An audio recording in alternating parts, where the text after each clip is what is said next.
थे। 4 राज्यों की 5 विधानसभा सीटों पर हुए उपचुनाव के आज नतीजे सामने आ गए, जिसमें से आम आदमी पार्टी ने 5 में से 2 सीटों पर जीत दर्ज की, तो वहीं कांग्रेस के खाते में भी 1 सीटें गई और बीजेपी के खाते में भी 1 सीट गई। और इसी के साथ साथ अरविंद केजरीवाल को लेकर जो सवाल उठ रहा था कि क्या अरविंद केजरीवाल राज्यसभा जाएंगे, इसे लेकर भी अब केजरीवाल ने अपने पत्ते खोल दिए हैं।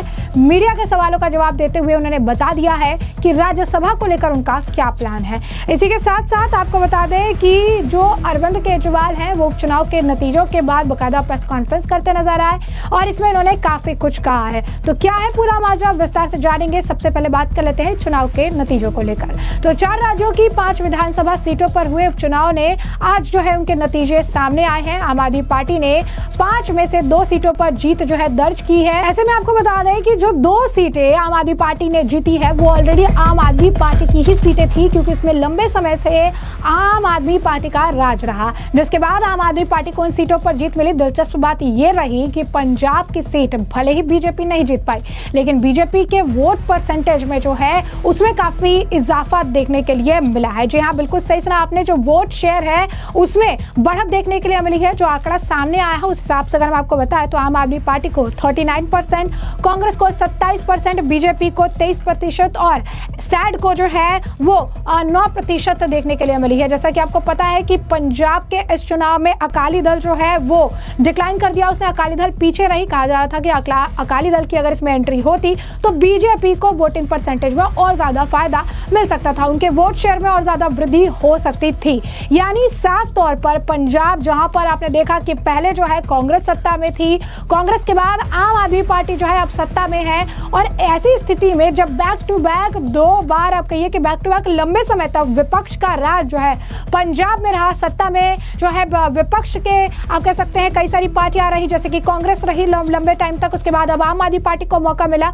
और ऐसी स्थिति में अगर बीजेपी का वोट शेयर बढ़ रहा है तो ये कहीं ना कहीं आम आदमी पार्टी के लिए खतरे की घंटी है। इससे ये समझ आ रहा है कि पंजाब में अब स्थिति जो है वो बदल रही है। पंजाब में जो स्थिति है वो अब धीरे धीरे ही सही लेकिन बीजेपी की तरफ मुड़ रही है, क्योंकि पंजाब में आम आदमी पार्टी सत्ता में है। और इसका एक बहुत बड़ा एग्जाम्पल है कि जब कांग्रेस सत्ता में थी और उस वक्त इसी तरीके से थोड़ा थोड़ा वोट परसेंटेज जो है, वोट शेयर जो है वो आम आदमी पार्टी की तरफ झुकना शुरू हुआ था। छोटे छोटे चुनाव हुए थे जिसमें आम आदमी पार्टी ने जीत दर्ज की थी, उनमें से एक वो सीट भी रही जिसमें संजीव अरोड़ा ने अभी जीत दर्ज की है। यानी पंजाब की वो सीट आम आदमी पार्टी के हिस्से में गई थी और अब देखिए तो सत्ता भी आम आदमी पार्टी के पास है। यानी कहीं ना कहीं पंजाब अपना रुख पहले ही स्पष्ट कर देता है, जिधर थोड़ा झुकाव है वहां पर अब उनकी मजबूती दिखने लगती है। और ऐसा ही आलम इस बार बीजेपी के साथ भी देखने के लिए मिल रहा है।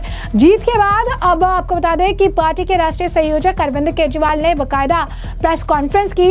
इस दौरान उनके राज्यसभा में जाने को लेकर जो सस्पेंस था, क्योंकि कहा जा रहा था कि संजीव को उन्होंने सीट से लड़वाया, उस सीट से उन्होंने जीत भी दर्ज करा ली, तो उन्हें हटाकर, क्योंकि राज्यसभा के सदस्य थे, उन्हें जो है इस चुनाव में टिकट दिया गया, इस उपचुनाव में उन्हें टिकट पकड़ाया गया था, लेकिन वहां पर अब ये जीत गए तो कहा गया कि राज्यसभा की सीट तो खाली हो गई है।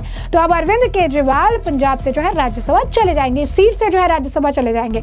लेकिन अब केजरीवाल ने इस मामले को लेकर साफ कहा है कि उनका राज्यसभा जाने का कोई प्लान नहीं। क्या कुछ कह रहे हैं अरविंद केजरीवाल अपनी राज्यसभा जाने को लेकर, सुनिए। राज्यसभा से कौन जाएगा ये पॉलिटिकल अफेयर्स कमेटी तय करेगी हमारी, लेकिन मैं नहीं जा रहा, केजरीवाल नहीं जा रहा। आपने तो मेरे को कई बार भेज दिया अभी। मैं राज्यसभा में नहीं जा रहा, लेकिन कौन जाएगा ये पॉलिटिकल अफेयर्स कमेटी। तो जैसा कि आपने सुना कि अरविंद केजरीवाल ने साफ तौर पर कहा कि ये राजनीतिक समिति जो है तय करेगी, मेरा ऐसा कोई प्लान नहीं है कि मैं जो है यहाँ से राज्यसभा जाऊंगा। उन्होंने कहा कि मैं राज्यसभा नहीं जा रहा हूँ, पार्टी की जो राजनीतिक मामलों की समिति है ये वो तय करेगी कि आखिर राज्यसभा कौन जाएगा। इसके साथ साथ उन्होंने कहा कि जनता ने विश्वास दिखाया है, इस जीत के लिए उन्होंने जनता का शुक्रिया अदा किया। कहा डबल मार्जिन से दोनों सीटें हम जीते हैं, पिछली बार के मुकाबले हमारी जीत का मार्जिन लगभग दोगुना रहा। पार्टी गुजरात में विसावदर और पंजाब में लुधियाना वेस्ट से जीती है। अब ऐसा हमको बता दें कि लुधियाना वेस्ट की सीट पे जो अरविंद केजरीवाल की पार्टी आम आदमी पार्टी वो एक बार ऑलरेडी जीत चुकी थी। फिर इसी सीट पर संजीव अरोड़ा को मौका मिला, वहां उन्हें टिकट दिया गया और यहां से उन्होंने जीत दर्ज की। वहीं दूसरी तरफ गोपाल इटालिया ने भी जीत दर्ज की है। तो इसी वजह से केजरीवाल ने संजीव अरोड़ा और गोपाल इटालिया को बधाई दी।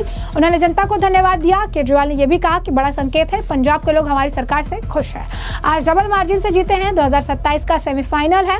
पंजाब की जनता ने आपकी सरकार पर मुहर लगाई है। जनता ने विसावदर से भी अच्छे मार्जिन से हमें जिताया है। बीजेपी वहां सरकार में है। 2022 में पंजाब में फरवरी में चुनाव हुआ, 2022 में भी गुजरात में चुनाव हुआ था और दिल्ली के पूर्व मुख्यमंत्री ने कहा कि गुजरात में बीजेपी सत्ता, पैसा, प्रशासन हर तिगड़म का इस्तेमाल करके चुनाव लड़ती है। ऐसे में उनसे जीतना आसान नहीं होगा। लेकिन आम आदमी पार्टी की इस जीत ने बोला है कि अब जनता बीजेपी के 30 साल के कुशासन से तंग आ चुकी है। बता दें आपको, इससे पहले भी अरविंद केजरीवाल अपना लक गुजरात चुनाव में जो है आजमा चुके हैं, जहां पर उनकी जमानत जो है जब्त हो गई थी। पूरी की पार्टी की जमानत जो है जब्त हो गई थी। क्या कुछ और कहना है अरविंद केजरीवाल का, एक बार आप खुद सुनिए। आज कुछ सीटों के उपचुनाव के नतीजे आए हैं। आम आदमी पार्टी 5 में से 2 सीटों के ऊपर जीती है। एक सीट पे कांग्रेस जीती है, एक सीट पे बीजेपी जीती है, एक सीट पे तृणमूल कांग्रेस जीती है और 2 सीटों पे आम आदमी पार्टी जीती है। गुजरात में विसावदर सीट और पंजाब में लुधियाना वेस्ट सीट। सबसे पहले मैं लुधियाना वेस्ट से जीते हुए उम्मीदवार संजीव अरोड़ा जी को बहुत बहुत बधाई देना चाहता हूँ। विसावदर सीट से गोपाल इटालिया जी को बहुत बहुत बधाई देना चाहता हूँ। मैं दोनों राज्यों की जनता को बहुत बहुत बधाई देना चाहता हूँ और उनका तहे दिल से शुक्रिया अदा करना चाहता हूँ जो उन्होंने आम आदमी पार्टी में ये विश्वास दिखाया। एक बड़ा इंटरेस्टिंग डेटा है कि 2022 में फरवरी में पंजाब में चुनाव हुए थे और दिसंबर में गुजरात में चुनाव हुए थे। 2022 में फरवरी में जो चुनाव हुए थे उसमें विसावदर सीट हम लोग जीते थे। उसके बाद हमारे जो एमएलए थे वो बीजेपी में चले गए, जिसकी वजह से ये उपचुनाव हुआ। उस वक्त विसावदर की सीट पे, गुजरात की और पंजाब की लोकसभा वेस्ट की सीट पे जितने मार्जिन से हम लोग ये दोनों सीटें जीते थे 2022 में, आज उससे डबल मार्जिन से, लगभग डबल मार्जिन से ये दोनों सीटें हम लोग जीते हैं। ये एक बहुत बड़ा संकेत इस बात का है कि पंजाब में हमारी सरकार है। इसका मतलब पंजाब के अंदर लोग हमारी सरकार के काम से बहुत खुश हैं। पंजाब में उस टाइम 117 में से 92 सीट आई थी। कहा गया था कि एक आंधी थी आम आदमी पार्टी की। उस आंधी में जितने वोट से हम जीते थे, आज उससे डबल मार्जिन से जीते हैं। कई लोग ये कह रहे हैं कि ये सेमीफाइनल है 2027 का, तो हम सोच सकते हैं कि अगर ये सेमीफाइनल है 2027 का और 2022 आंधी थी, तो 2027 तो तूफान आने वाला है। हम सोच सकते हैं कि जनता आम आदमी पार्टी के काम से कितनी खुश है और लुधियाना वेस्ट के इस चुनाव ने एक तरह से जनता के मूड को दर्शाया है।